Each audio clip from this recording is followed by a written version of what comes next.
Bom, hoje nós vamos nos atentar a os versículos 1 a 6 do capítulo de Provérbios 2.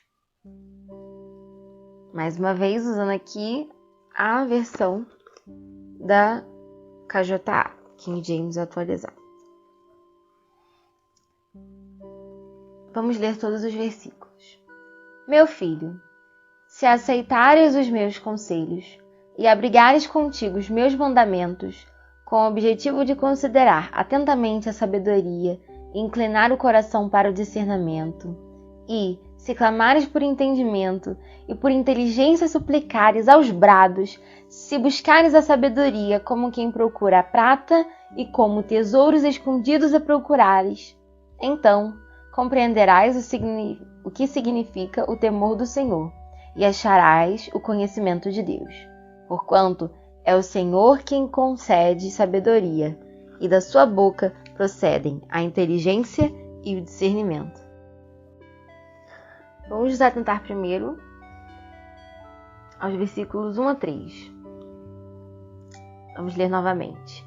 Meu filho, se aceitares os meus conselhos e abrigarem contigo os meus mandamentos, com o objetivo de considerar atentamente a sabedoria, inclinar o coração para o discernimento e, se clamares por entendimento e por inteligência suplicares aos brados.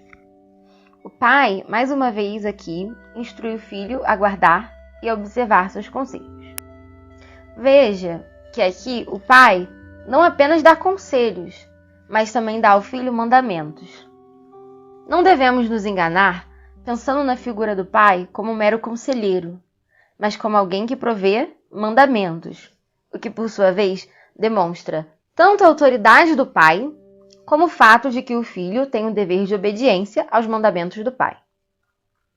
Existe uma corrente que entende que um pai deve apenas fornecer conselhos, como se fosse um bom amigo, oferecendo sugestões, mas deixando os filhos terem plena liberdade de fazer todas as suas escolhas. Como nós podemos ver, esse não é o padrão do pai bíblico. Trata-se de uma prática que a princípio pode satisfazer o gosto do filho pela ausência de regras, bem como a necessidade do pai de aprovação dos filhos, mas que a longo prazo faz com que os filhos andem por caminhos tortuosos e que a autoridade do pai deixe de ser reconhecida. Por outro lado, nós precisamos pontuar que aqui nós também temos uma figura de um pai que é tirano e que simplesmente dá ordens, mandamentos, forçando seus filhos a cumpri-los. O pai descrito em Provérbios sabe a hora de emitir conselhos, permitindo que seus filhos façam as suas próprias escolhas, mas também a hora de dar mandamentos e de exigir a obediência do filho. A segunda coisa que a gente pode considerar aqui é que o pai não requer do filho uma obediência cega. O pai explica ao filho o porquê dele ter que obedecer os seus mandamentos e seguir os seus conselhos. Ele expõe ao filho as consequências de determinados tipos de escolha. Veja aqui que os conselhos e os mandamentos do pai não são baseados na deliberação de um pai que emite em ordem aos filhos segundo lhe agrada. Os conselhos e os mandamentos do pai têm um objetivo muito claro aqui, que é a sabedoria. Assim, quanto o filho tem a obrigação de guardar e seguir os mandamentos e os conselhos do pai, o pai deve ser aquele que leva o seu filho em direção à sabedoria e ao discernimento. Aqui, o pai de Provérbios não somente provê conselhos e mandamentos de acordo com a sua sabedoria. O pai aqui encoraja seu filho a se atentar à sabedoria e a inclinar o seu coração ao discernimento. Vamos ler os versículos de 4 a 5, mais uma vez. Se buscares a sabedoria como quem procura prata e como tesouros escondidos a procurares, então compreenderás o que significa o temor do Senhor e acharás o conhecimento de Deus. Ou seja, o pai, como disse, não quer uma obediência cega e refletida, porque ele sabe que o filho vai ter que fazer a sua própria busca por conhecimento e por sabedoria. Razão pelo qual, nesses versos, o pai se preocupa principalmente em incentivar o filho a por si só buscar essa sabedoria. Razão pela qual ele diz para o seu filho clamar por entendimento e suplicar aos brados por inteligência. Isso ocorre porque, primeiro, o filho é um ser único, desassociado do pai. E segundo, porque o pai não é detentor de toda a sabedoria e de todo o conhecimento, posição essa que pertence tão somente ao nosso Pai Celestial. Muitos pais enxergam seus filhos como uma extensão de si mesmos e esperam que esses filhos tenham as mesmas opiniões e os mesmos modos de vida que eles têm. É claro que devemos tentar conformar os filhos à luz daquilo que nós compreendemos acerca da cosmovisão cristã e à luz do que está revelado nas Escrituras, mas não é disso que eu estou falando. Estou falando de um impulso pecaminoso que os pais têm de desejar tornar seus filhos a sua própria imagem e semelhança. Isto é idolatria.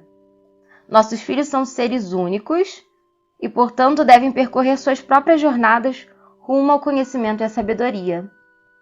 Além disso, nós não somos o parâmetro do que é certo e o que é errado. Somente Deus é. Vamos ler de novo o versículo 4 e 5, mas agora nos atentar especificamente ao versículo 6. Se buscares a sabedoria como quem procura a prata, e como tesouros escondidos a procurares, então compreenderás o que significa o temor do Senhor e acharás o conhecimento de Deus, porquanto é o Senhor quem concede a sabedoria, e da sua boca procedem a inteligência e o discernimento. Ou seja, a sabedoria vem do Senhor, a inteligência e o discernimento vem tão somente de Deus. Ou seja, não podemos fazer nossos filhos a nossa própria imagem e semelhança. Devemos tentar, antes de qualquer coisa, nós nos conformarmos à imagem de Deus. O pai de Provérbios sabe que o filho deve seguir o seu próprio caminho. E não obstante o instrua a seguir os seus mandamentos e os seus conselhos, o pai instrui o filho a seguir os seus mandamentos e conselhos com o objetivo de que o filho atinja a sabedoria e o conhecimento. Afinal, é o nosso Pai Celestial o detentor de toda a verdade, de todo o conhecimento, não os pais terrenos.